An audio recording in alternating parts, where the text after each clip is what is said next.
Oke, saya buka dulu. Assalamualaikum warahmatullahi wabarakatuh. Selamat siang para pejuang PPG 2022 yang berbahagia dan harus berbahagia ya, karena hari ini hari-hari Jumat berkah ini mudah-mudahan kita masih diberikan kekuatan, semangat yang tinggi untuk mempertajam ilmu pengetahuan, terutama yang berkaitan dengan ilmu fisika. Dan hari ini tanggalnya udah tanggal 15 ya, tanggal 15. Kalau kita hitung-hitung di tanggal 24 sudah mulai tes PPG-nya. Jadi kalau dihitung hampir ya mungkin 9 hari lagi menuju titik-titik detik kalau bahasa Jawanya. Tapi kalau sudah memiliki persiapan, tentunya mau nggak mau ya bapak-bapak ibu akan siap untuk melakukan pretest. Mudah-mudahan lancar dan diberikan lulus semuanya yang diberikan lulus. Langsung saja ya, kita akan membahas atau bedah kisi-kisi ini sudah saya share di grup. Bedah kisi-kisi, cuman untuk nomornya itu dimulai dari nomor 46. Ada yang request disuruh ambil nomor-nomor terakhir. Nah, saya ambil 15 soal terakhir, jadi ngambilnya dari soal atau kisi-kisi nomor 46. Bunyinya menganalisis diagram PV. Nah, ada diagramnya ya, atau informasi verbal tentang proses termodinamika untuk menentukan perubahan keadaan sistem gas selama proses tersebut. Intinya di soalnya ini ada diagram PV. Oke. Soalnya seperti apa? Nah, ini sudah saya ambil soalnya.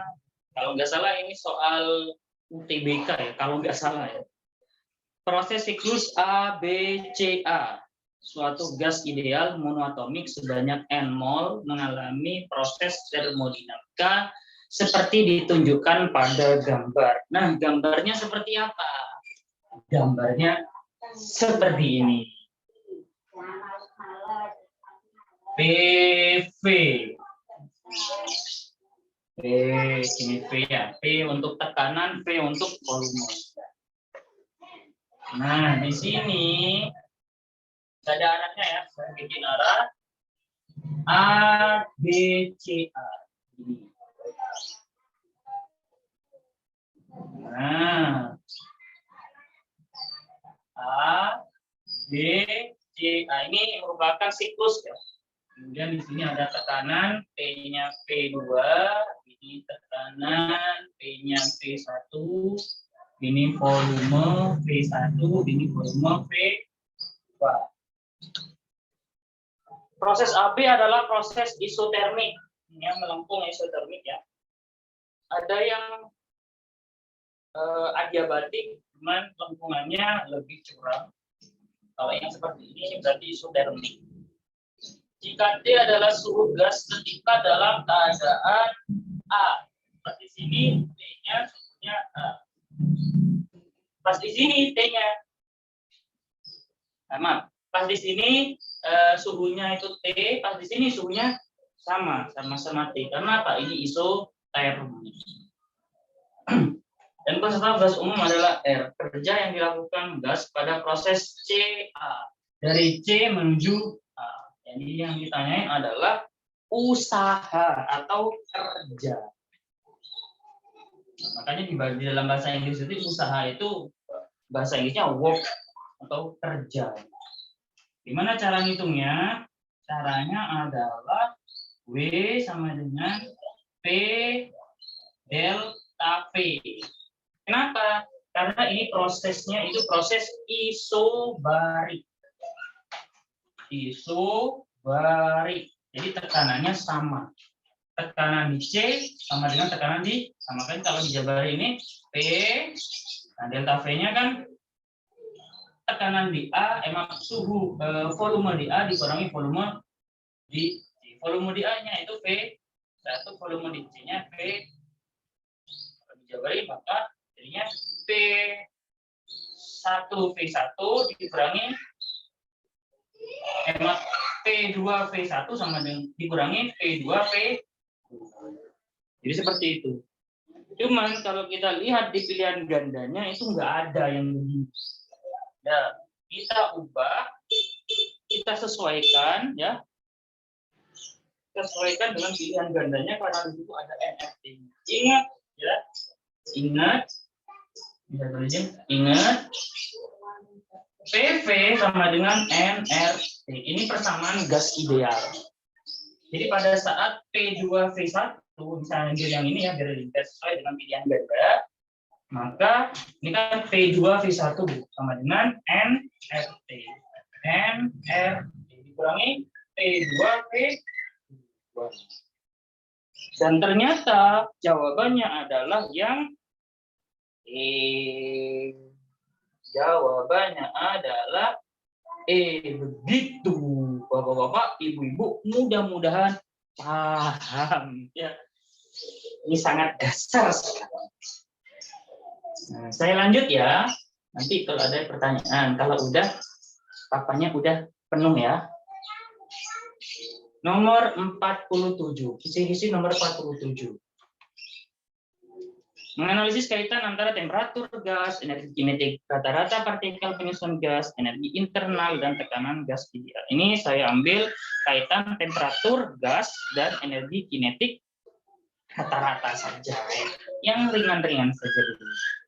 Suatu gas monoatomik mula-mula bersuhu T Kelvin, kemudian dinaikkan suhunya menjadi 2 T Kelvin. Pernyataan berikut yang benar mengenai gas tersebut. Pertama, ini ngomongin energi kinetik rata-rata, kemudian ngomongin volume, dan ngomongin tekanan. Kita cek satu-satu ya.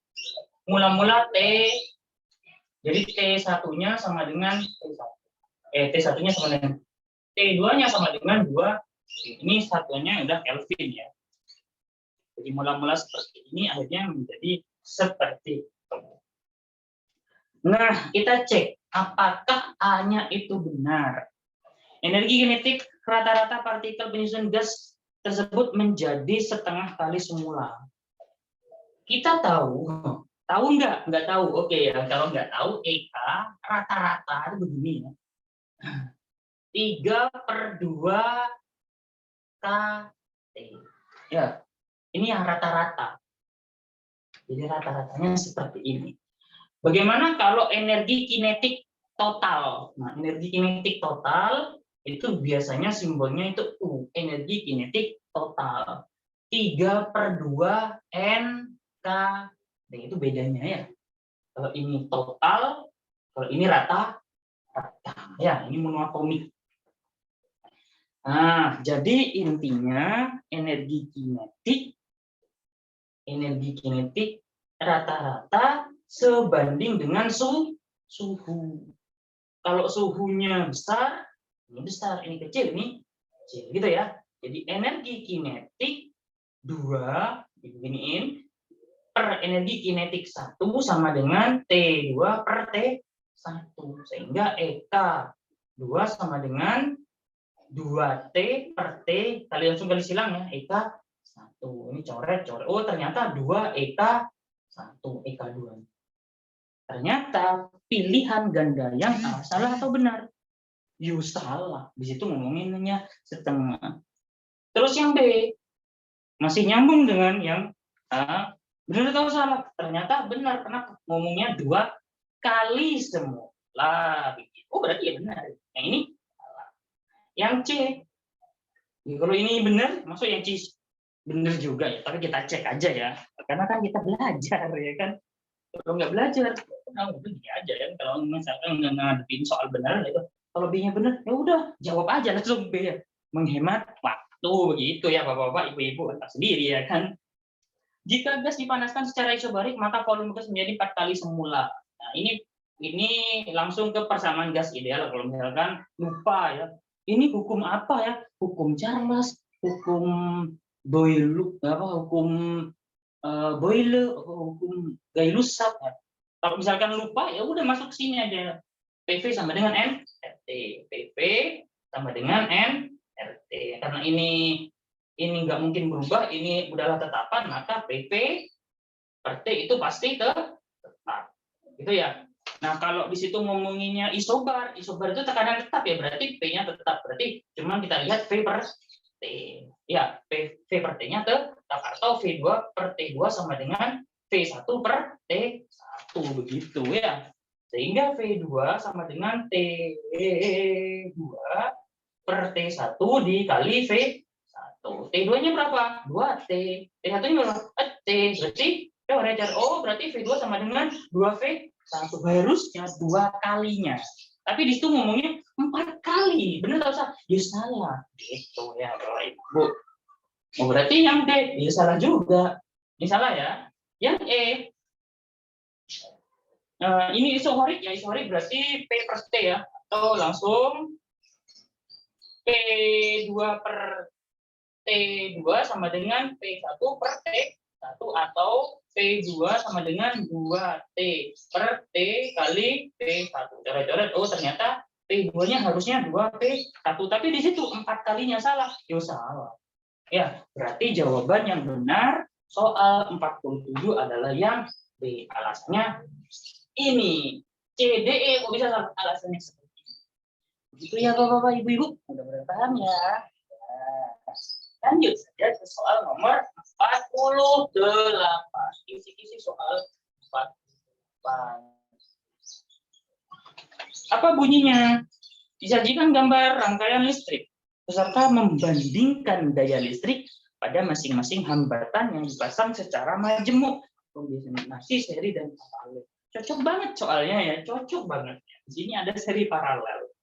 Seri dan paralel dihubungkan dengan sumber tegangan. Ini berapa? 20 ohm. Ini berapa? 15 ohm. Ini berapa? 30 ohm. Ini berapa? 12 volt. Ini disuruh nyari apa? Oh, perbandingan. Nyari perbandingan enak banget sebenarnya ya. Enak banget. Kenapa? Di situ kan nyari perbandingan apa? Daya. DAYA, daya, DAYA, daya, ya kan? Gimana cara mencari daya? P sama dengan, ada rumus gini, iri. Boleh nggak? Boleh. Ada rumusnya apa? V per R. Boleh nggak? Oh, boleh. Ada rumusnya PW per T. Boleh nggak? Ya boleh. Tapi kita sesuaikan dengan soal. Mau pakai ini. Mau pakai ini berarti harus ada arus masing-masing. Arus ini.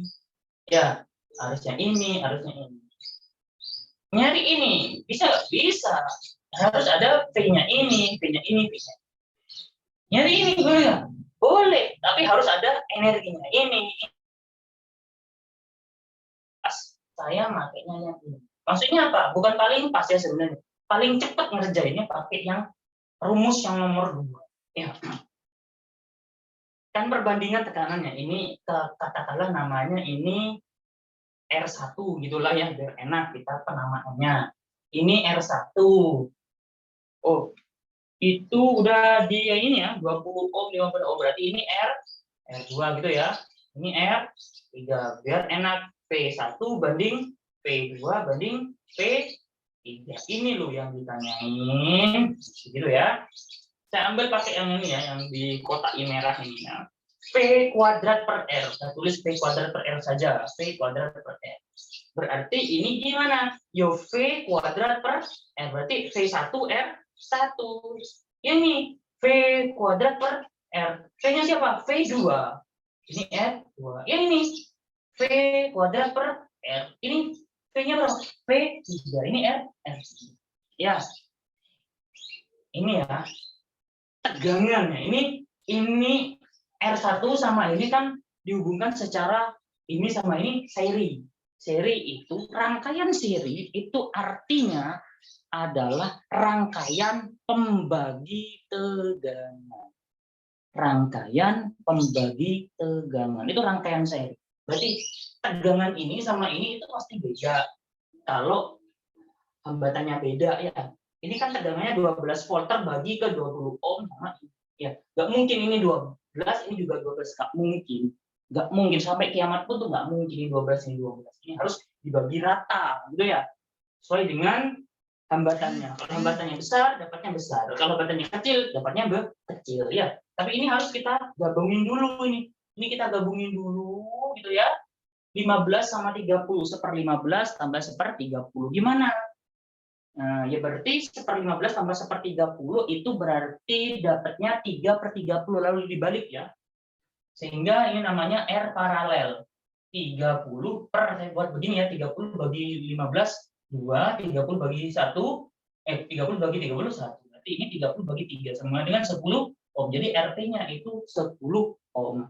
Ini 20, ini 10. Berarti V-nya V1 ya. Ini biarin aja dulu ya, sebenarnya ini kerjain dulu ya sebenarnya ya. Tapi ini saya kerjain belakangan, yang ini dulu ya. Jadi V1, kita tulis di sini aja. Mana ya? V1 di sini aja ya.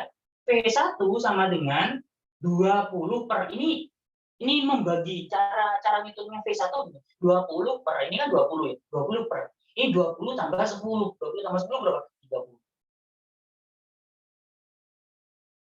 Hitung ya. Berapa ini? Dicoret 2 kali 12, 24, 24 bagi 3 berarti 8. Ini 8 volt. Ini 8 volt berarti ini berapa? Sisanya dari 12 kurangi 8. 12 kurangi 8 berapa? 4 volt. Ya, berarti V paralelnya sama dengan 4 volt. Dari mana? Dari mana coba? Saya ulang ya. Ini 8 volt. Berarti ini berapa? Berarti 12 kurangi 8 sama dengan 4. 4 volt. Gitu ya. Baru masukin sini. V1 sama dengan berapa? 8. Berarti 8 kuadrat per R1-nya 20. V2-nya. Nah, V2 sama V3, V2 sama V3 itu nilainya sama. Kenapa? Ini rangkaian paralel.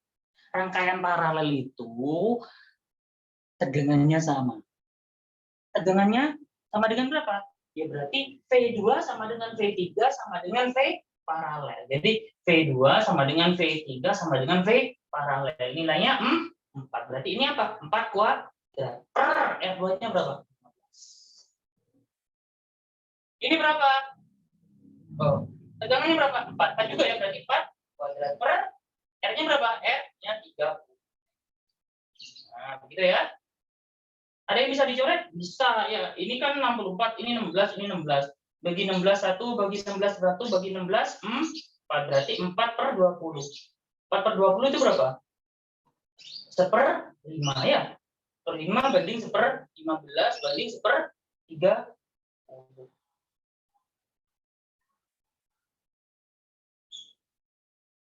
Begitu ya.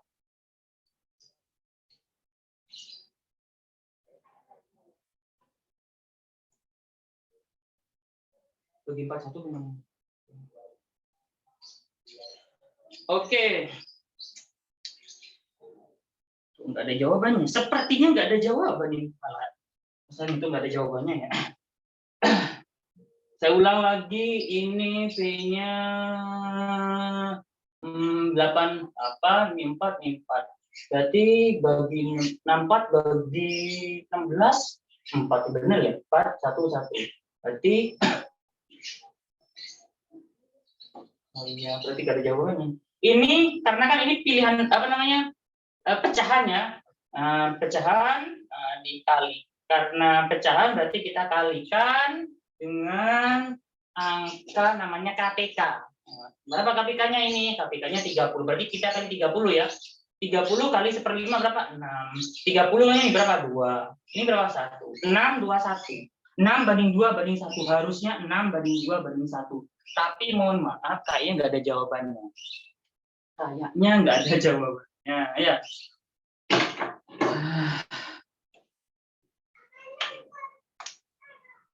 Ya, begitu ya. Mohon maaf ya, Bapak-bapak, Ibu-ibu, ya ini nggak ada jawabannya untuk soal nomor 48. Atau memang saya nggak teliti ngerjainnya dari atas. Tapi kayaknya memang nggak ada jawabannya. Mari, mohon Mari Bapak-bapak, Ibu-ibu, kalau misalkan ada yang perlu kita diskusikan sebelum kita lanjut ke soal berikutnya, silakan. Yang bagian mana yang perlu kita diskusikan? Silakan bersuara dulu.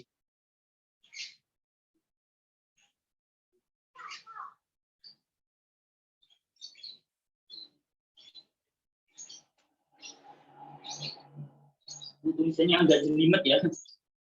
Kalau nggak ada, silakan di screenshot saja dan di-share di grup tercinta.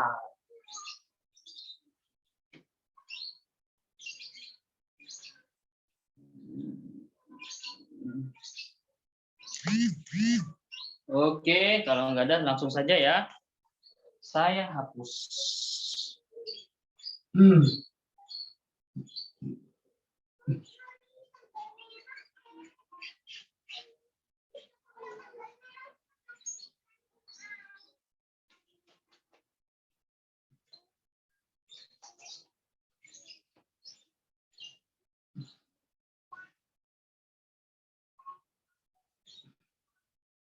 Soal yang nomor berapa sekarang?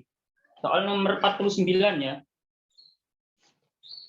Nomor 49 disajikan gambar sketsa peserta menentukan besarnya energi yang diperlukan untuk memindahkan muatan listrik dari satu titik ke titik lain dengan memperhatikan potensial listrik di kedua titik tersebut. Ya, ini saya ambil soal, ini kayaknya cocok banget. Ya, cocok banget ya.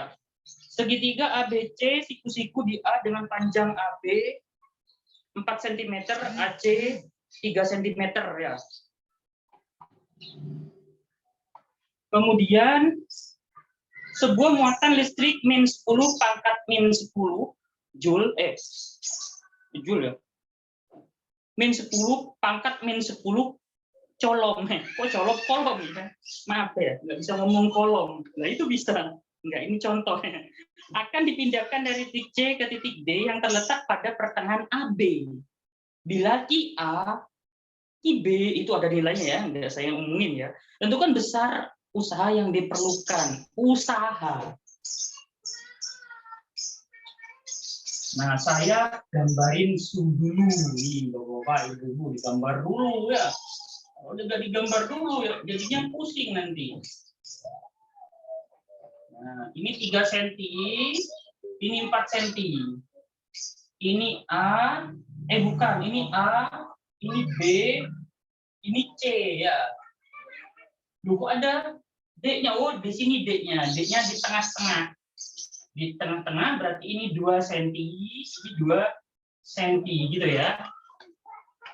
Oke, 2 cm. Berarti ini berapa? Karena ini segitiga siku-siku, you know lah ya kan, you know lah. Berarti cara nyari yang miring adalah dipakai teorema Pythagoras ya, 5 cm. Nah, untuk ada Ki di Ki ini mau dipindahin ya, mau dipindahin nilainya min 10 pangkat min 10 kolom. Nah, Ki di A itu nilainya 10 pangkat min 10 kolom. Ki B nilainya min 10 pangkat min 10 kolom. Dari C menuju D, gitu ya. Nah, berarti bagaimana cara mencari usaha? Usaha ya.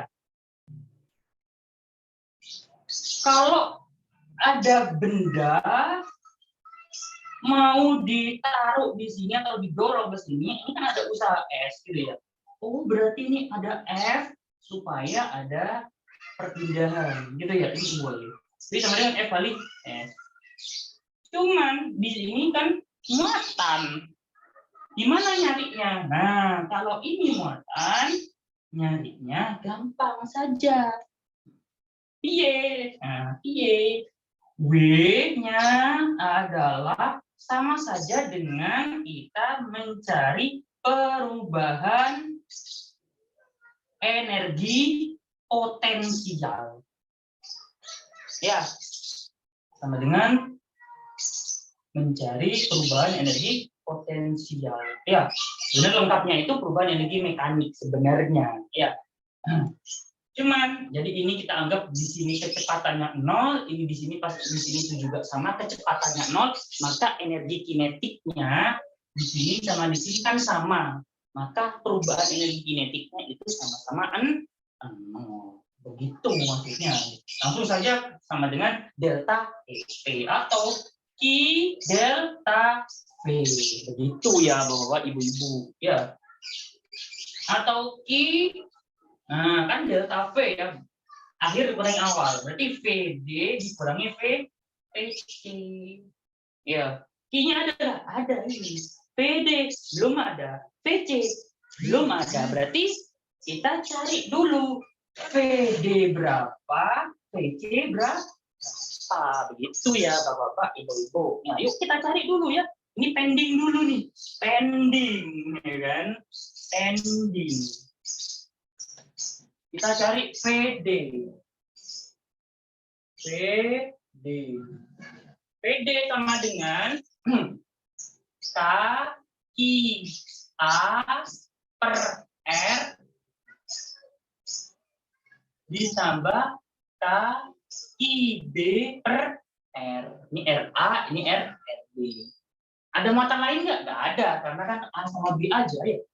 Berarti K-nya 9 kali 10 pangkat 9, IA-nya itu 10 pangkat min 10, per jaraknya itu 2 cm ya, 2 kali 10 pangkat min 2. Ditambah 9 kali 10 pangkat 9, IB-nya berapa itu? Oh, min 10 kali, gini ya, per 2 kali 10 pangkat min 2. Loh, ini min ya. Berarti ini kurangi ini kan sama dengan 0. Kan gitu ya?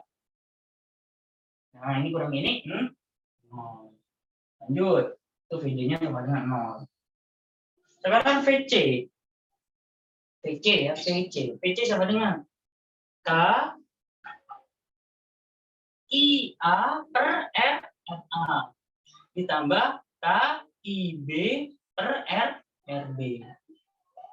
Kalau pas di sini itu RA, RB-nya itu pas di titik D, jadi sama-sama 2 cm. Ini 2 cm, ini 2 cm ya. Kalau di sini ini pas di titik C. Pas di titik C berarti ini 3 cm. Ini nih 3 cm ya, 3 kali 10 min 2. Yang ini berapa? 5 kali 10 min 2 ya. Ini kan 9 kali 10 pangkat 9. IA-nya itu 10 pangkat min 10. Ini 9 kali 10 pangkat 9. IB-nya min 10 pangkat min 10. Ya. Ini curet 3 ya. Ini 3 ya. Berarti 3 kali 10 pangkat ini 9 kurangi 10 min 1. Min 1 tambah 2. Min 1 tambah 2. Berarti 1 ya. Berarti 30 ya. Ini 30.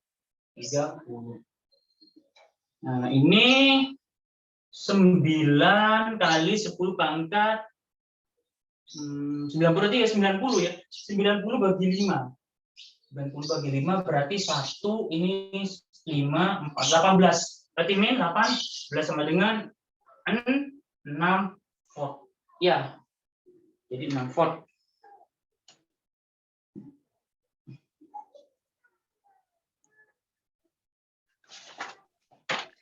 30 dikurangi 18, Pak Min.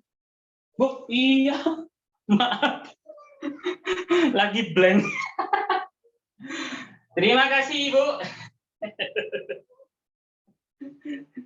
Ini spidolnya ini nggak punya pri kemanusiaan ini. Harusnya tadi nulisnya 12 ya. Spidolnya. Maaf ya, spidolnya yang salah ya. Mau dimaafin ya. 12 volt ya. Kemudian langsung saja ke situ sehingga W sama dengan Q-nya itu kan yang ini ya. Q-nya min 10 kali min 10 gitu ya. VD-nya berapa? 0 dikurangi 12. Min ketemu min plus ya. Berarti 12 kali 10 pangkat min 10. Satuannya apa? Joule. 12 kali 10 pangkat min 10. Jadi jawabannya apa? B. Ya. Jawabannya adalah yang B. Begitu ya. Terima kasih Bu Niken sudah bersuara untuk keadilan. Untuk kebenarannya. Nomor 50.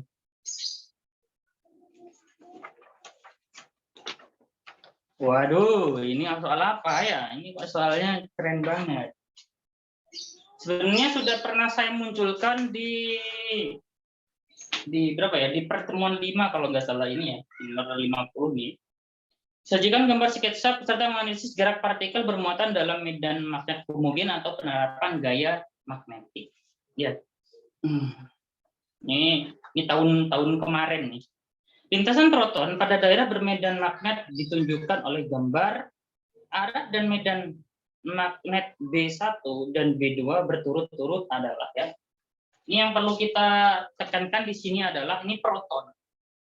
Proton itu muatannya positif, ya. Kemudian dia bisa dibelokkan di dalam medan magnet ketika dia bergerak dengan kecepatan tertentu. Nah, pembelokannya itu kan harusnya ada gaya. Gaya apa namanya?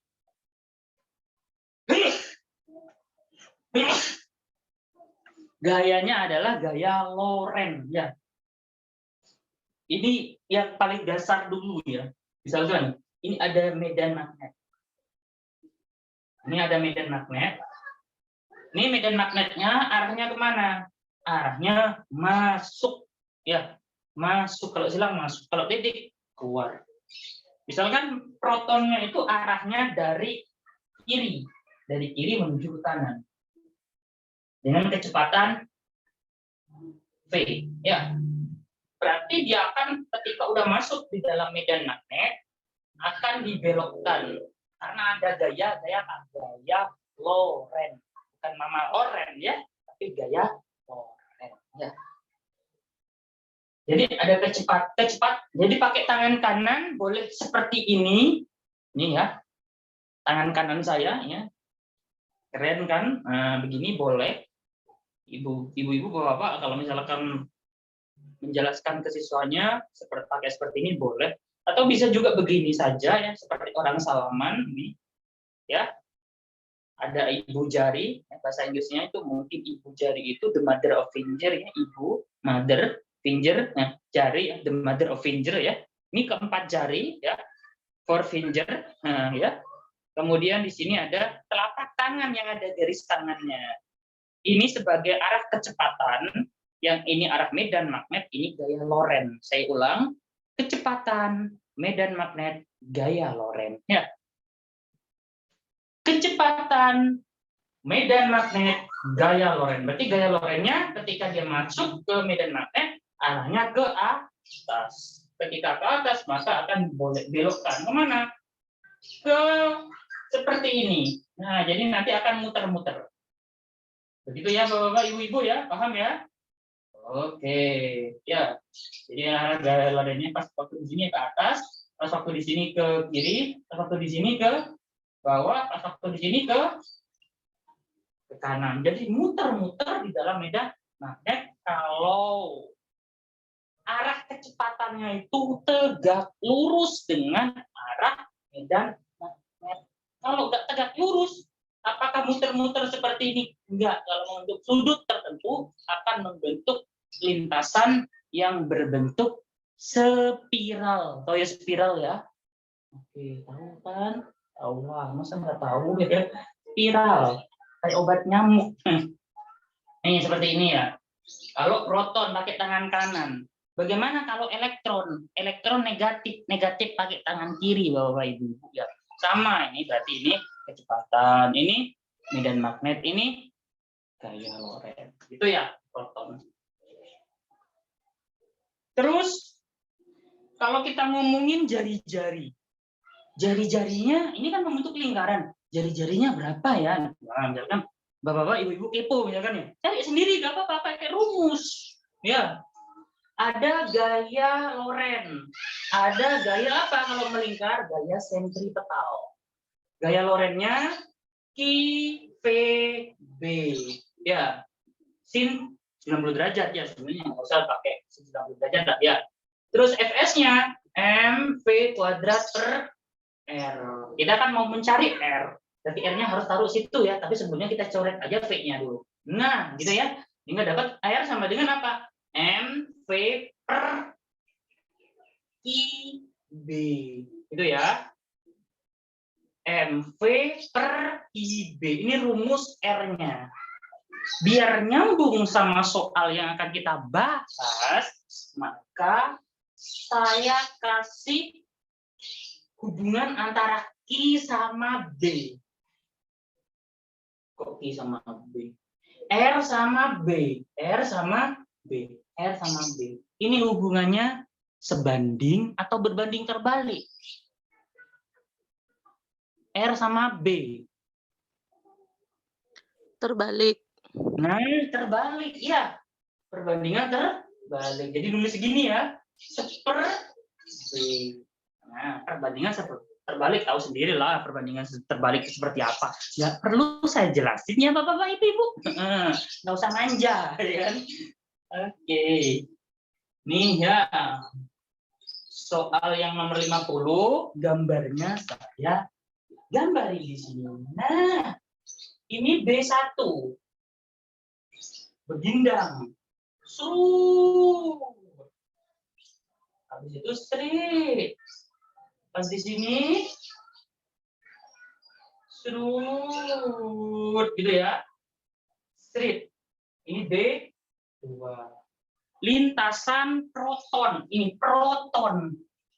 Proton gitu ya Bapak Ibu-Ibu ya, pakai tangan kanan. Kan begini, masuk. Tapi dibelokkan kemana? Ke kanan. Apakah begini? Tidak. Kalau begini kemana? Harusnya ke atas. Oh, berarti kebalikannya. Bukan masuk, tapi apa? Keluar begininya Bapak Ibu. Keluar. Jadi B1-nya mana? Keluar. Keluar. Kalau keluar apa simbolnya? Begindang. Nah, begindang ya Bapak Ibu. Terus setelah itu seret kan keluar dari B1. Seret. Yang gini ya. Seret, udah seret. Terus ini kemana arahnya? Nah, karena dibelokkannya itu ke kiri ya, ke kiri. Apakah begini? Yuk kita cek. Oh iya ternyata benar ya. Berarti ini arahnya masuk ya. Masuk ya. Seret kan dibelokkan ke kirinya. Berarti B2-nya arahnya masuk. Simbol masuk apa? Silang. Ya, silang.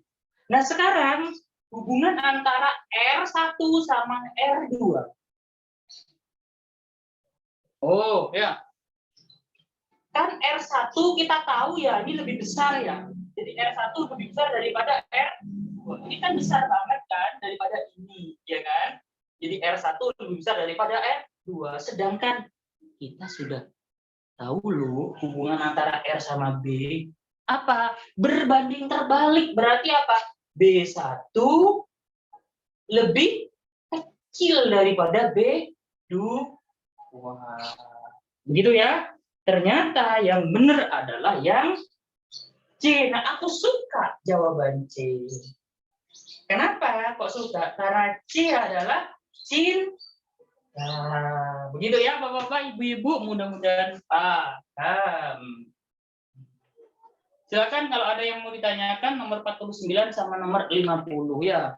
Kita nyantai saja ya. Karena hari ini hari Jumat panas-panasnya biasanya. Silakan kalau ada yang mau ditanyain, tanyain saja. Kalau nggak ada yang ditanyain, screenshot langsung masukkan di grup biar nggak hilang.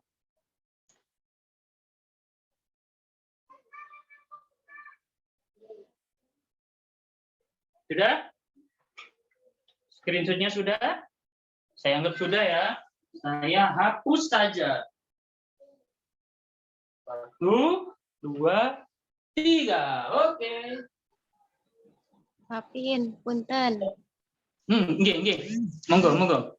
Maaf ya. Saya masih rada bingung yang ini nih B2 masuk. Maksudnya diperagain lagi tangan kanannya tuh gimana? Kok saya ini melintir tangan ya? Itu bisa masuk gimana itu? Ya. Kalau nggak terbiasa itu memang melintir ya. Aduh maaf, Pin, saya emang belum paham banget magnet nih. Maaf. Iya, saya dulu juga awalnya pusing ngerjain soal seperti ini, tapi akhirnya apa? Tambah pusing. B1 paham ya Ibu ya? Kalau B1 Ya, paham. ya. Nah, sekarang yang B2. Ini, kalau misalkan Ibu itu pusing ya, pusing. Ya. Kalau pusing, jangan tangannya yang dipelintir, tapi apa? Alat peraga kita yang dipelintir. Pakai apa? Pakai kertas, jangan pakai papan tulis seperti ini ya Ibu ya. Kenapa? Sulit untuk melintirnya. Pakai kertas yang ringan-ringan saja. Bahkan nih ya, saya gambarin seperti ini ya Ibu ya. Ini kan B2. Nah, ini kan begini ya, bendang ya. Nah, begini kan. Ini kan masuk nih, ya. Nah, ini arahnya masuk atau keluar kan begitu kan ya? Nih ya.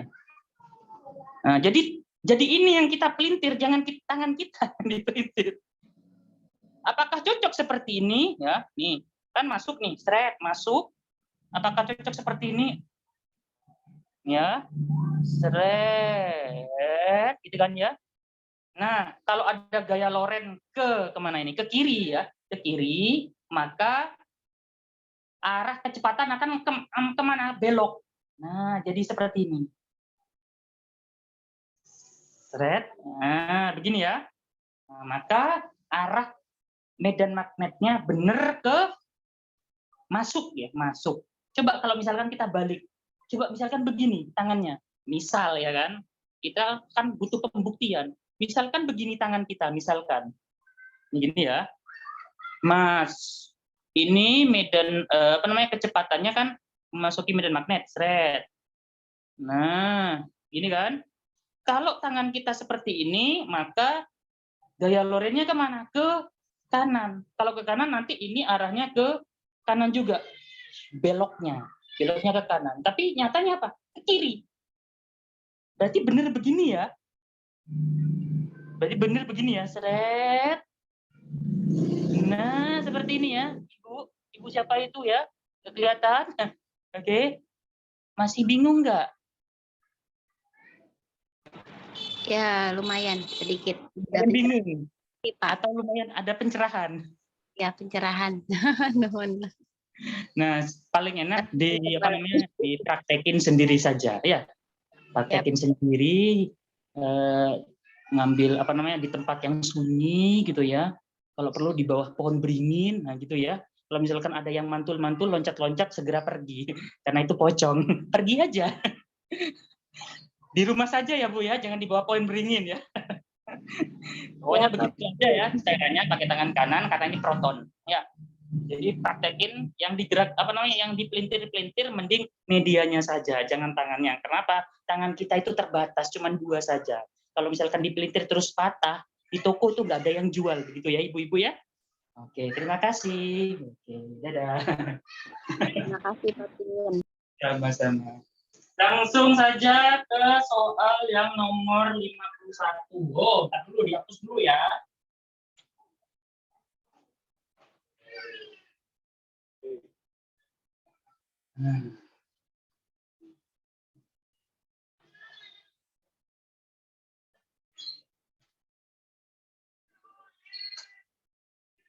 Nomor 51.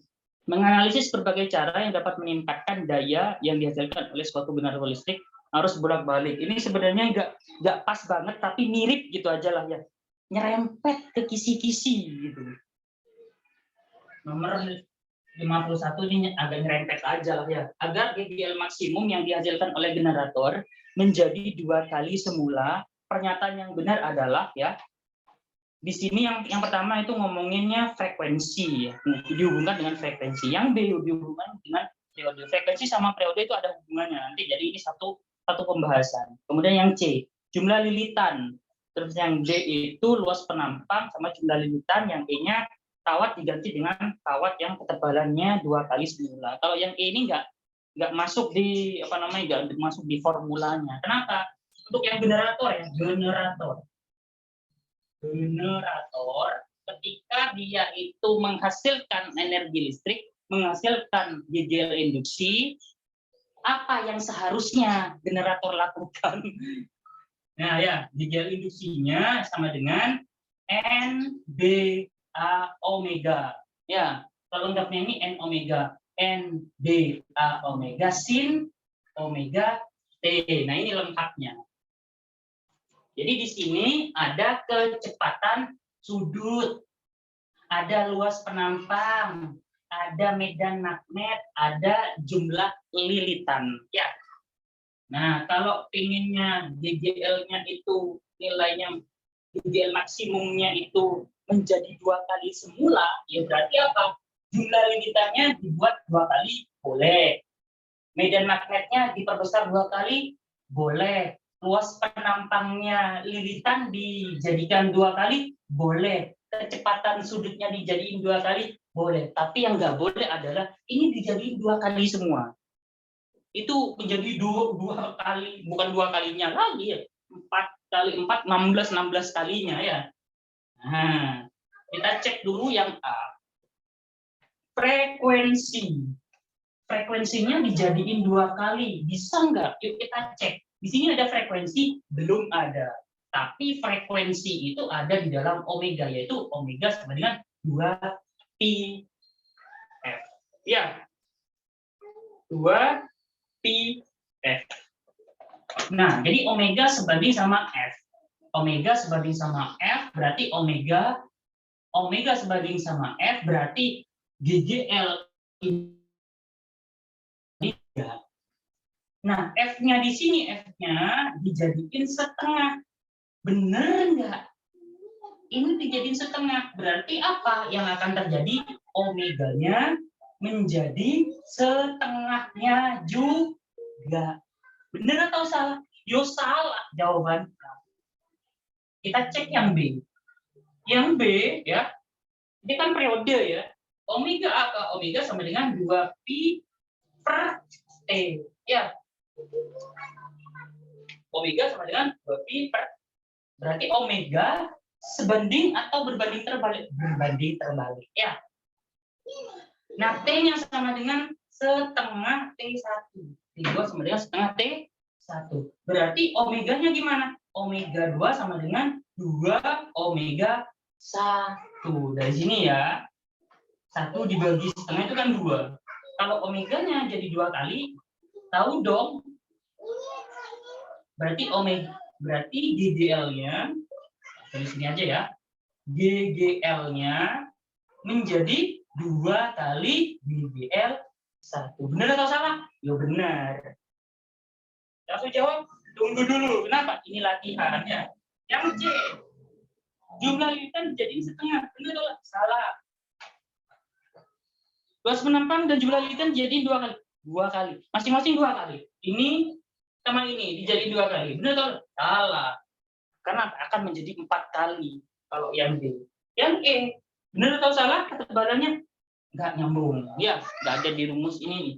Nggak ada, nggak masuk ya ketebalan apa namanya ketebalan kawat nggak masuk di situ. Ya, berarti jawaban yang benar untuk nomor 51 adalah yang B. Jawabannya adalah B. Begitu ya, bapak-bapak, ibu-ibu, mudah-mudahan paham. Kalau nggak paham, Smedi ya. Smedi di mana? Di kamar saja. Sama siapa? Sendiri kalau bisa. Nomor 52. Menganalisis dampak pemutusan arus pada salah satu cabang terhadap kuat arus listrik yang melalui hambatan pada cabang-cabang lainnya. Mirip nggak? Oh, mirip dikit sih dengan kisi-kisi kalau yang ini ya. 16 ohm, 8 ohm. Ini berapa ohm? 6 ohm. 6 ohm ya. Terus dihubungkan dengan sumber tegangan C. Oh, ini ada arus 2 ampere. Jika hambatan maksudnya itu ya Quran-nya. Jika hambatan 8 ohm tiba-tiba mati, innalillahi wa inna ilaihi raji'un ya. Maka arus I akan menjadi menjadi berapa kalau yang 8 ohmnya mati?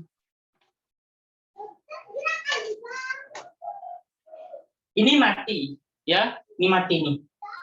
Kalau ini mati, karena ini sama ini seri, kalau seri berarti arusnya kan sama, ya kan? Kenceng gini, kita lewat sini ya, lewat sini. Pas lewat sini itu nggak bisa, berarti nggak ada arus, maka akan lewat sini semuanya, 6 ohm semua. Begitu ya.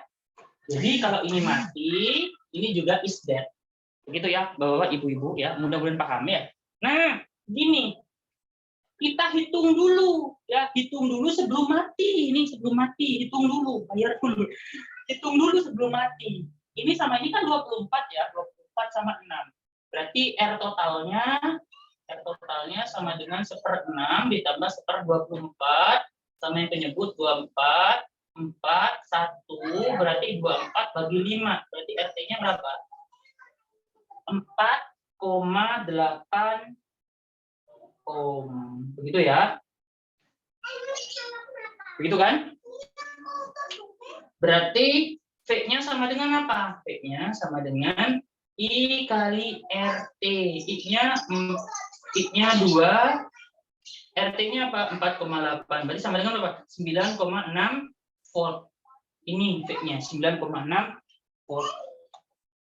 Bagaimana kalau ini mati? Oh, berarti ini kan ikut mati, sehingga I yang sekarang kita kasih nama I2 sama dengan V per R. V-nya berapa? V-nya 9,6. Ya, R-nya berapa? 6. Gitu ya. Jadi ini sendirian sekarang R totalnya. 9,6 bagi 6, 9,6 bagi 6. 1, ini 6, ini 3, 3,6, koma. Berarti 36 bagi 6, 6. 1,6 apa? Ampere. 1,6 ampere apa jawabannya? Oh, jawabannya adalah yang A. Jawabannya adalah yang A. Begitu ya, Bapak-bapak, Ibu-ibu, mudah-mudahan. Lanjut, yuk kita lanjut. Soal nomor berapa? Nomor 53. Menganalisis gaya yang dialami partikel bermuatan listrik akibat berinteraksi dengan partikel lain yang bermuatan listrik atau berada dalam suatu medan listrik. Intinya ngitung gaya gitu aja lah ya. Gaya apa? Gaya kolom. Susah ya bahasanya ya. Susah banget. Susah banget, apalagi makhluk hidup seperti saya untuk menerjemahkan kisi-kisi ini ya susah. Ya, hanya orang-orang yang beriman, bersih, indah dan nyaman yang bisa ngerjain, bisa paham dengan kisi-kisi ini ya. Maksudnya ini gaya kolom gitu aja lah ya. Jadi gaya kolom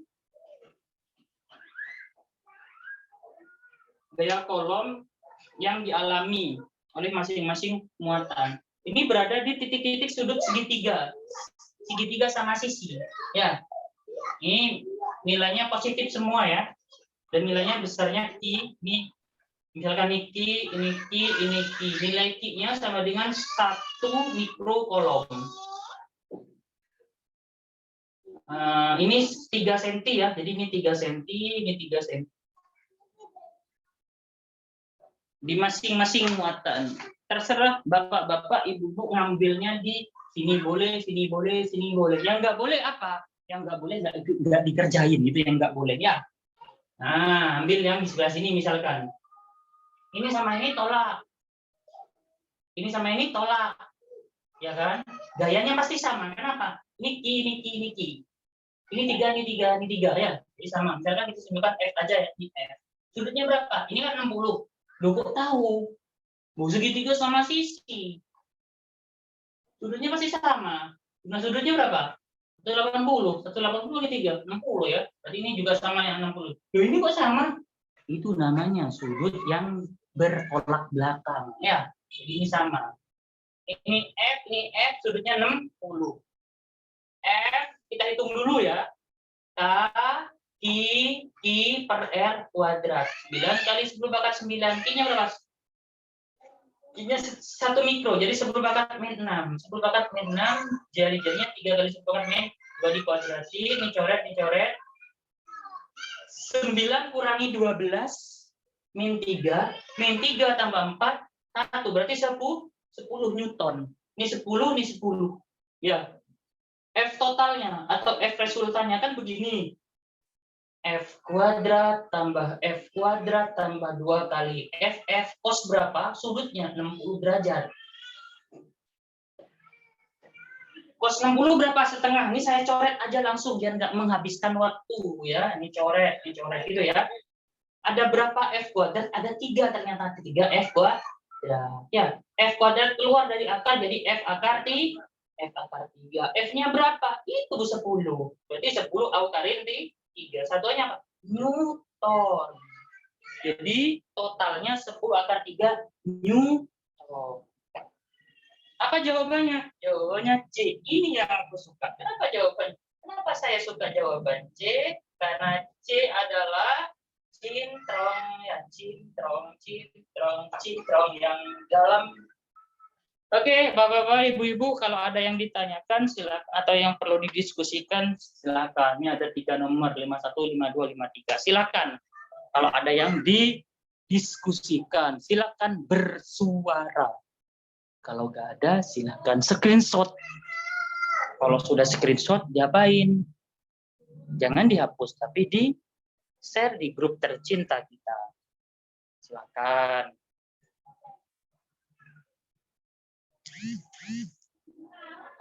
Oke, thank you kepada Bu Wahyu. Udah ya, saya hapus. Kalau ada yang ditanyain hal sepele aja nggak apa-apa. Sepele banget nggak apa-apa. Ya, jangan malu untuk bertanya. Kenapa? Malu bertanya. Sesat di tes, pretest PPG itu. Bukan sesat di jalan lagi, tapi sesat di pretestnya. Silakan Bapak-bapak Ibu kalau mau ditanyain kita diskusikan bareng ya. Gak semua itu bakalan nangkep apa yang saya omongin. Gak semuanya ya. Jangan malu untuk bertanya.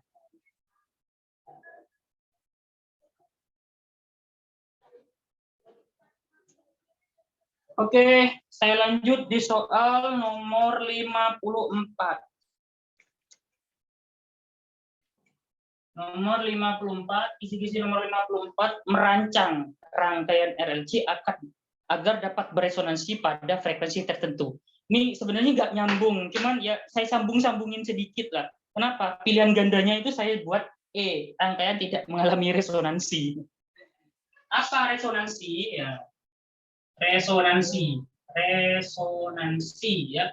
Kalau di dunia nyata, resonansi adalah peristiwa ikut bergetarnya suatu benda karena getaran benda yang lain. Misalkan seperti itu ya.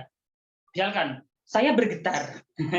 Terus ibu atau bapak-bapak itu ikut bergetar begini. Oh, berarti beresonansi. Itu artinya ya. Gitu. Atau misalkan kalau dua sejoli, cowok cewek. Kok cowoknya itu dredeg ya? Dredeg apa artinya? Jantungnya terlalu berdebar-debar. Kok jantungku terlalu berdebar-debar gitu ya. Terus akhirnya ceweknya tuh terus ikut berdebar-debar. Oh, berarti itu beresonansi. Berarti ada apa? Chemistry. Sehingga menimbulkan rasa cintrong. Nah, itulah yang maksudnya gitu ya. Nah, untuk rangkaian seri RLC supaya dapat beresonansi syaratnya XL sama dengan XC gitu ya. XL sama dengan XC.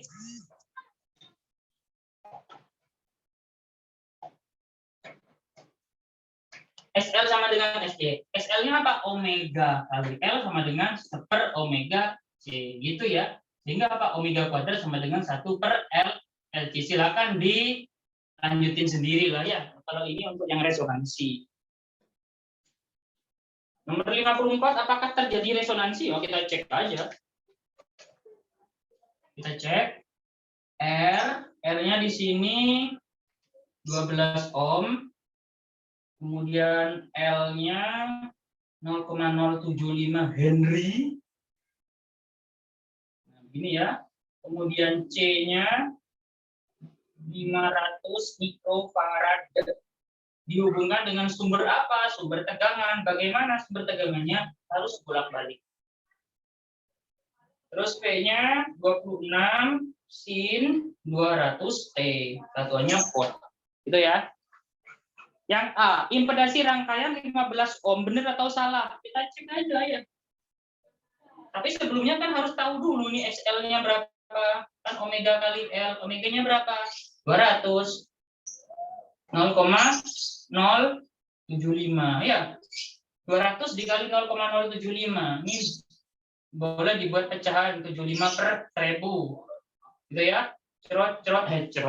Cerit gitu ya. Ini 5.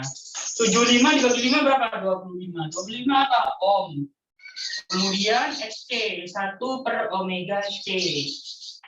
Per omeganya 200 dikali 500. Saya sepakat min 6 ya. Sepakat min 6, ini coret-coret, ini tinggal min 4. Min 4 min 2. Jadi 100 ya, 100 per 10, berarti 10 ohm. Apakah terjadi resonansi?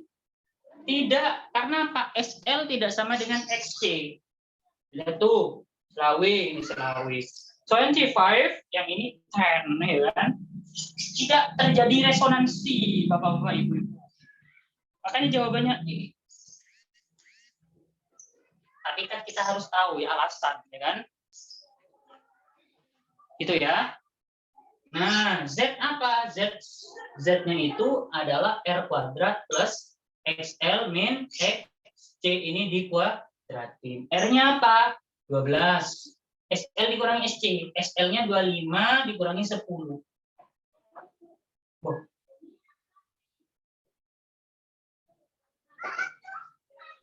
Oke, 75 bagi 5 berapa? Bukan 25. Tapi berapa? 15 ini ya, maaf ya. 15. Makanya aku aneh ya, angkanya ini. Nah, berdindang gitu ya. 12 sama 5, pasangannya berapa? 13 ohm. Harusnya 13 nih Bapak-Bapak Ibu-Ibu ya. Ini salah. Dan 15. Yang B. Arus efektif 2 ampere, arus efektif. Kalau IM sama dengan VM per Z. VM-nya berapa? 26. Z-nya berapa? 13. Berapa? 2 ampere. Ingat, ini IM, bukan I efektif. Loh, kalau I efektifnya gimana? Ya, IM bagi akar 2. 2 per akar 2. Tapi di situ, salah ya. Salah. Ini salah. C-nya apa? C-nya daya maksimum. Daya maksimum P. P sama dengan I kuadrat kali Z. Ini yang maksimum. Ada yang P namanya P minimum. Ya. P minimum itu I kuadrat kali R. I kuadrat kali R. Ya. Ini maksimumnya ya. Daya maksimum. Ini maksimum ya. I maksimumnya berapa? 2 kuadrat. Z-nya berapa? 13. 4 kali 13 berapa? 4 kali 13 berarti 52. 52 buat. Benar atau salah? Salah ya. Yang D. Frekuensi sudut 200. Frekuensi sudut itu omega. Omega sama dengan berapa? 200 radian per sekund. Tapi di situ ada pi-nya. Ya salah. Yang E. Nah, ini jawabannya ya. Rangkaian tidak mengalami resonansi. Tadi jawabannya adalah yang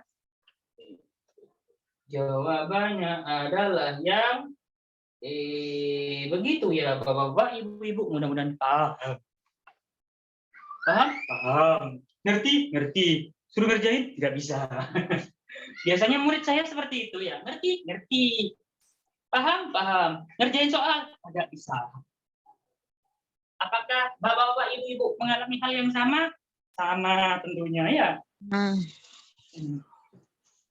Lanjut ke soal nomor 55. Nah, nomor 55 yang print soal yang ini menerapkan hukum pergeseran Wien untuk memperkirakan suhu benda dengan warna, memperkirakan suhu benda panas dengan warna cahaya yang dipancarkan. Ini saya balik. Suhunya diketahui, warnanya yang ditanya. Ya, di sini gini. Ini soalnya ini nggak berwarna ya. Jadi kalau di gambar ini sebenarnya ini Meiji Hibiniu. Ya, merahnya dari sebelah kanan. Meiji Hibiniu gitu ya. Kan 4.500 nih, ini lihat ya. 4.500. Kalau yang 4.000 itu dia suhu maksimum. Suhu ketika intensitas maksimumnya itu warnanya kira-kira ini merah ini. Pas waktu 5.000 ini kira-kira ini kuning ya, kuning. Jadi ini merah, ini kuning. Agak nyerempet kuning ke hijau sih sebenarnya, kuning. Nah, bagaimana kalau 4.500? Nah, 4.500 kan suhu antara 4.000 sama 5.000. Jadi antara merah, jadi gini deh ya. Merah ini suhunya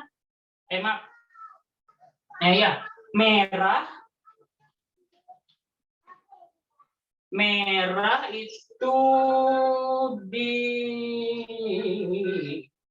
4.000 Kelvin ya. Kemudian yang kuning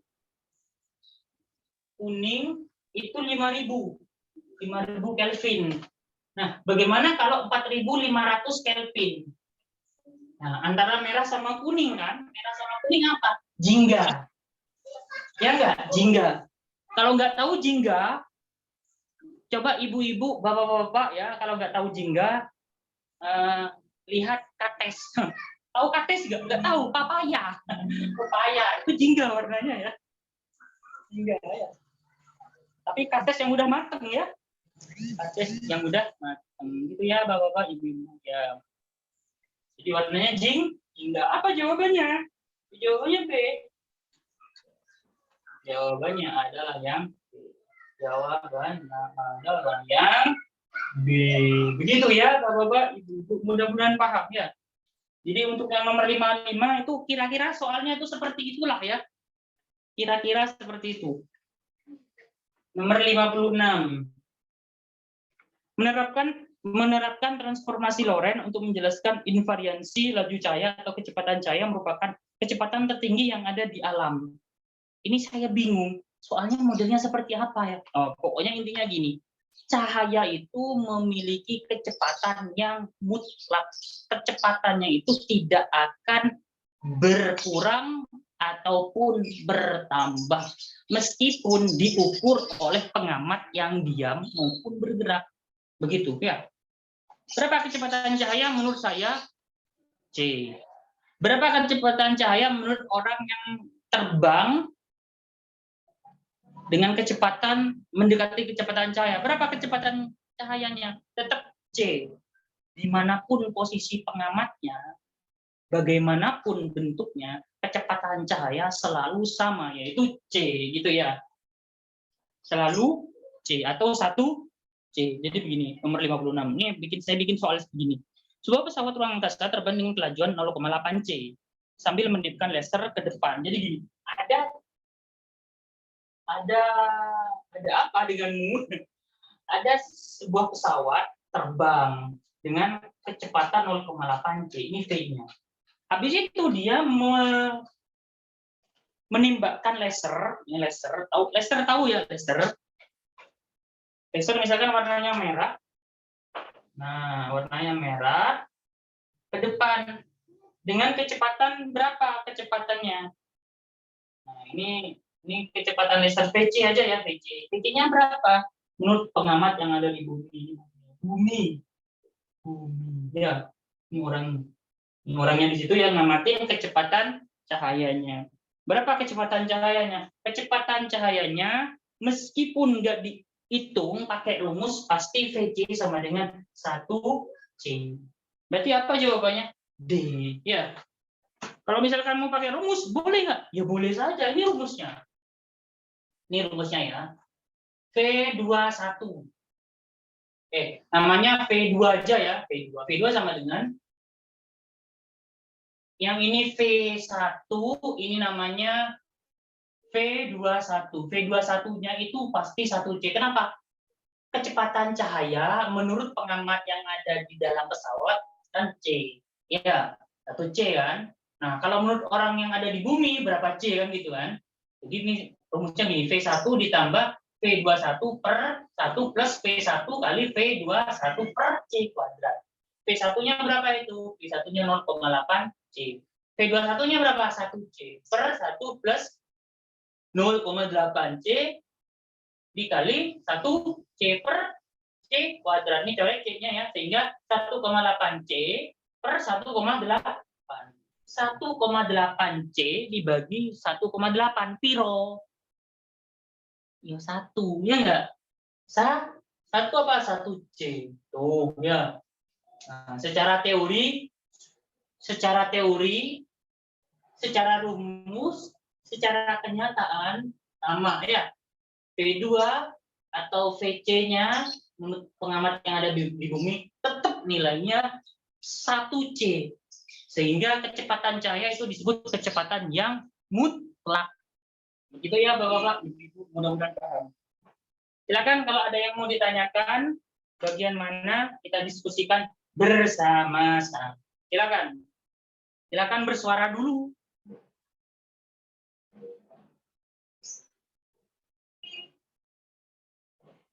Kalau nggak ada, silakan di screenshot.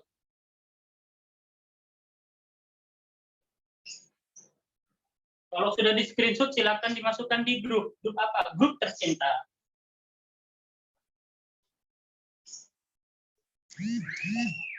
Oke, thank you kepada Bu Wahyu. Ini saya hapus ya, Bapak-bapak, Ibu-ibu.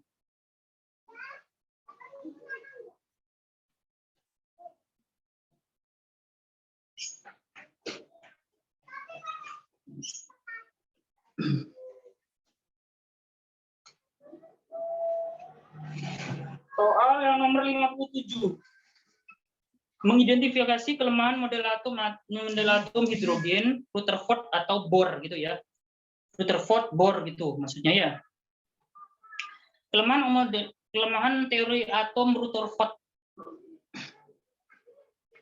Ini saya kasih gambaran sedikit tentang model atom Rutherford. Model atom Rutherford ini sudah ada inti. Ini intinya itu bermuatan muatannya positif. Kemudian ada elektron yang mengelilingi inti. Jadi sudah seperti ini, elektron sudah mengelilingi inti. Sebelum Rutherford ya, itu J.J. Thomson. Jadi elektron sama proton itu tersebar secara merata di dalam atom. Ya, tapi model atomnya seperti roti kismis katanya gitu ya. Tahu roti kismis? Nggak tahu, nggak pernah makan ya. Sama. Nah, udah seperti ini, cuman si Rutherford nggak bisa menjelaskan kenapa atom hidrogen memancarkan spektrum. Ya, memancarkan spektrum. Apa penjelasannya? Katanya Rutherford bilangnya adalah elektron ketika mengelilingi inti itu sambil memancarkan energi. Jadi mengelilingi sambil memancarkan energi. Loh, sampai kapan memancarkan energi itu? Pertanyaannya. Yo sampai kiamat mungkin begitu ya. Tapi energinya itu kan tidak mungkin terbatas. Ya enggak? Logikanya kan gitu. Elektron punya energi. Mengelilingi sambil mengeluarkan energi. Dia kan kecil banget. Masa bisa mengeluarkan energi sampai kiamat kan nggak mungkin kan gitu ya. Sehingga itu termasuk kelemahannya dia, kelemahan model atom Rutherford. Apa kelemahannya? Ya, elektron yang mengelilingi akan menyerap energi atau melepas energi gitu ya. Maksudnya begitu. Berarti benar atau salah? Pernyataan A ya benar. Yang B, kenapa bisa salah? Elektron menyebar merata di permukaan bola atom, bukan kelemahan di Rutherford ini. Elektron berputar mengelilingi seperti tata surya, benar ya? Mengelilingi seperti tata surya. Yang D, elektron mengelilingi inti memancarkan gelombang elektromagnet. Loh, kok aneh? Memancarkan gelombang elektromagnetik.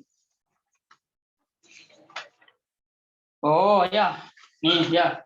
Jadi A sama D itu bahasanya agak berbeda ya. Elektron mengelilingi inti memancarkan gelombang elektromagnetik. Oh begitu ya. Ini tanda tanya, saya tanda tanya yang P. Atom terdiri dari muatan positif sama muatan negatif. Ini bukan termasuk kelemahan, ini juga bukan, ya. Elektron mengelilingi, harusnya ya.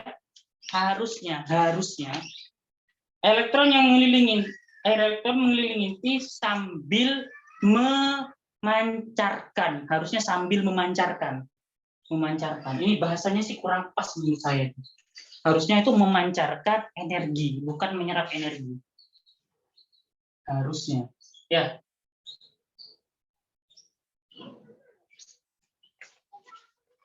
Lanjut aja soal yang nomor 58 ya. Disajikan data hasil percobaan. Nah, ini harusnya ada percobaan virtual ya. Maksudnya ada percobaan, ada nilainya, tapi bukan percobaan beneran ya, percobaan virtual. Peserta didik dapat menyimpulkan suatu fenomena mengenai gejala efek fotolistrik.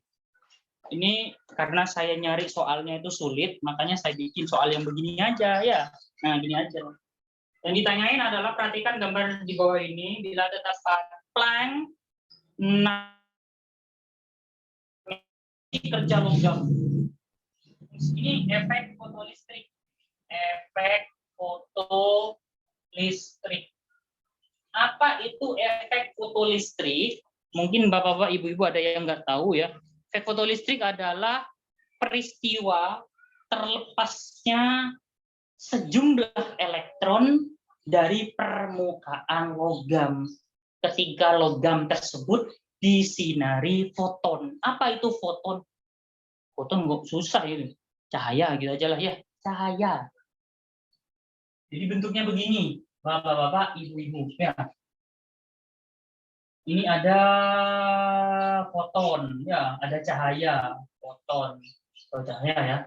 Ini dihubungkan dengan sumber tegangan. Tegangannya harus tinggi nih. Nah, begini. Tegangannya harus tinggi. Tegangan tinggi ya. Kemudian, nah, ini katoda, ini anoda, ini katoda. Kemudian, nah, ini nggak tersambung sama kabel. Ini sama ini nggak tersambung sama kabel. Ini berada di dalam ruangan vakum, di dalam tabung vakum ya, nggak ada udaranya. Nah, kemudian foton diarahkan ke situ. Setelah itu nanti akan ada sejumlah elektron yang keluar atau terpancar. Terpancarnya menuju kemana? Menuju ke lempeng logam satunya. Ini elektron bergerak ke sana ya. Bergerak ke situ. Nah, tapi apakah elektronnya itu akan selalu terpancar ketika ada foton? Enggak ya, ini ada syaratnya. Syarat terjadi efek fotolistrik.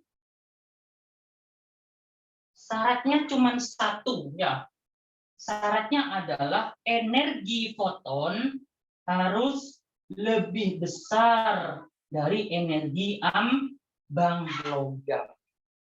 Energi foton lebih besar daripada energi ambang logam. Kalau kita jabarin, ini HF, yang ini HF0 ya. Jadi ini frekuensi foton, yang ini frekuensi ambang logam. Begitu ya Bapak-bapak, Ibu-ibu. Ya. Terus ini kan syaratnya. Apakah intensitas itu berpengaruh? Ya. Intensitas cahaya bisa berpengaruh, bisa enggak? Ya, intensitas cahaya. Atau saya buat begini aja ya. Pengaruh intensitas cahaya. Yang pertama, tidak berpengaruh, tidak berpengaruh jika EF kurang dari W0.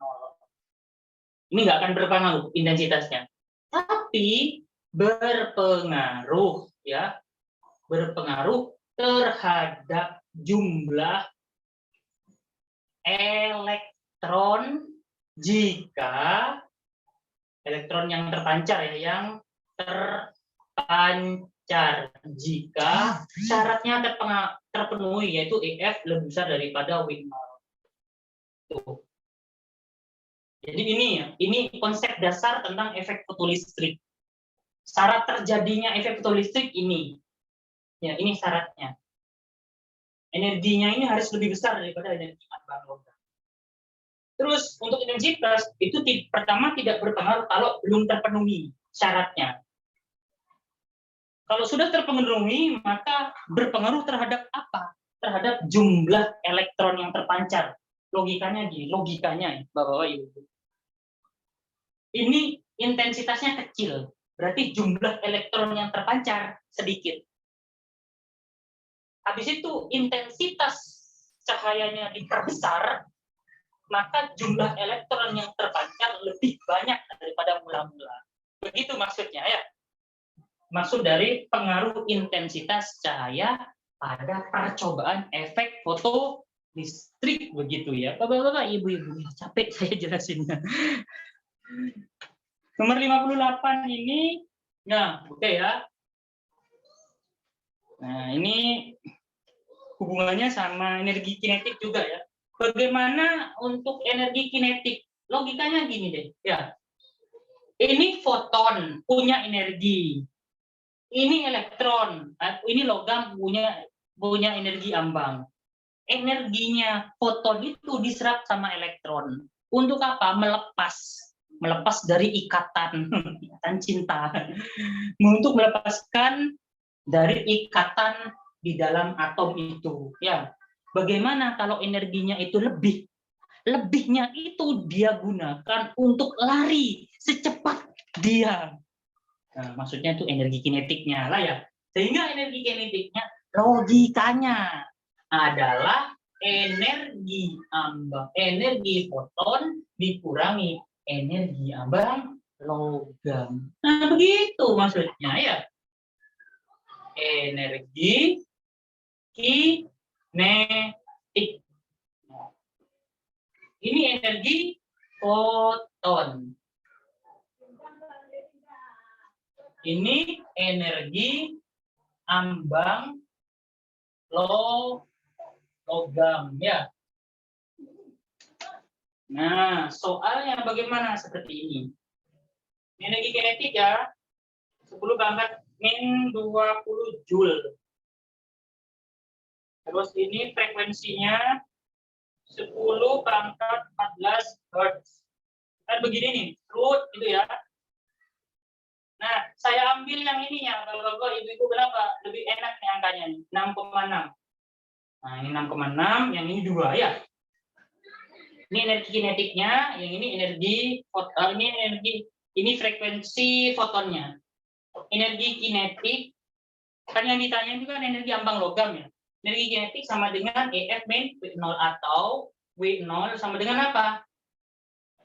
EF min EK. EF-nya berarti HF ya, HF min EK-nya kan sudah ada di situ ya. Hanya 6,6 kali 10 pangkat min 34, frekuensinya berarti kan 2 kali 10 pangkat 14. EK-nya kan 6,6 ya. 6,6 kali 10 pangkat berapa? 4 min 20. 6,6 kali, nah gini ya, 34 dikurang min 34 tambah 14 kan min 20. Berarti kan pangkatnya sama. Min 20 ini min 20. 6,6 kali 2 sama 6,6 kali 1. Berarti kan 6,6 ini dikurang ini kan 6,6 ya kan? 6,6 kali 10 pangkat min 20 Joule. Apa jawabannya? Jawabannya adalah yang B. Jawabannya adalah yang B.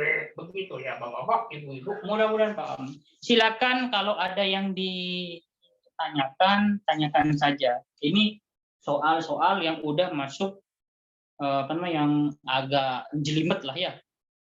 Perlu otak yang lebih fresh untuk menangkap ilmu pengetahuan ini, bapak-bapak, ibu-ibu ya. Silakan kalau ada yang ditanyain. Gak usah malu ya. Silakan. Tapi kalau nggak ada, screenshot, share di grup tercinta. Silakan bapak-bapak, ibu-ibu.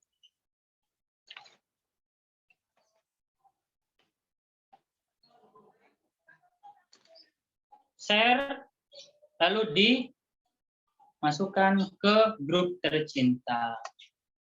Oke, ya. Saya hapus ya.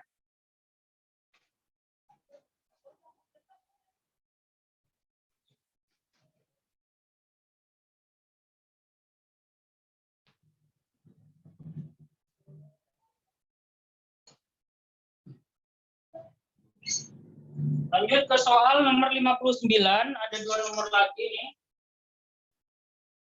59, menganalisis besaran-besaran fisis dalam reaksi inti atau radioaktivitas. Ini sebenarnya nggak nyambung ya, nggak nyambung. Tapi di sini nyambung sedikit ya, seharusnya itu besaran-besaran fisis harusnya ya.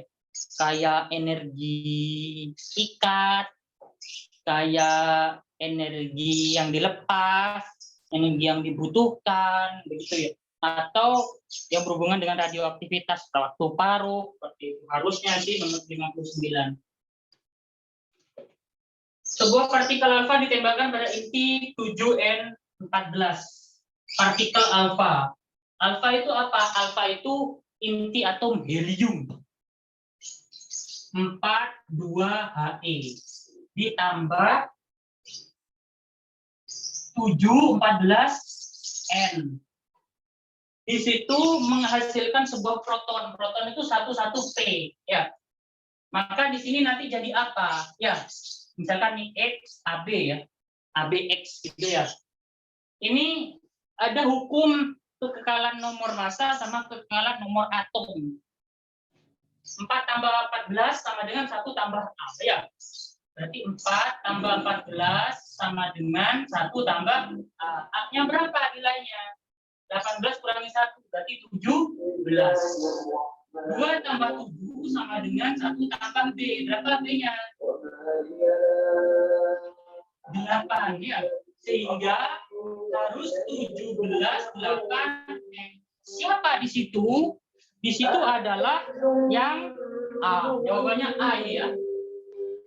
Jawabannya A. Terakhir nomor 60. Pasangan gelombang elektromagnetik beserta manfaatnya yang benar, ya. Langsung lihat di sini saja ya, Bapak Ibu. Sinar X apakah digunakan untuk remote control? Enggak. Sinar X itu untuk mendeteksi bagian-bagian tubuh manusia. Salah ya. Sinar UV apakah membunuh sel kanker? Sinar UV. Halo, sinar UV. Enggak ya. Sinar UV itu untuk mendeteksi keaslian ya. Oh, di sini ya pasangan gelombang elektromagnetik beserta manfaatnya. 1P. Benar atau salah? 2R benar atau salah? Benar ya. Jadi jawabannya B. Jawabannya adalah yang B. 2R. Bukan 2Q ya.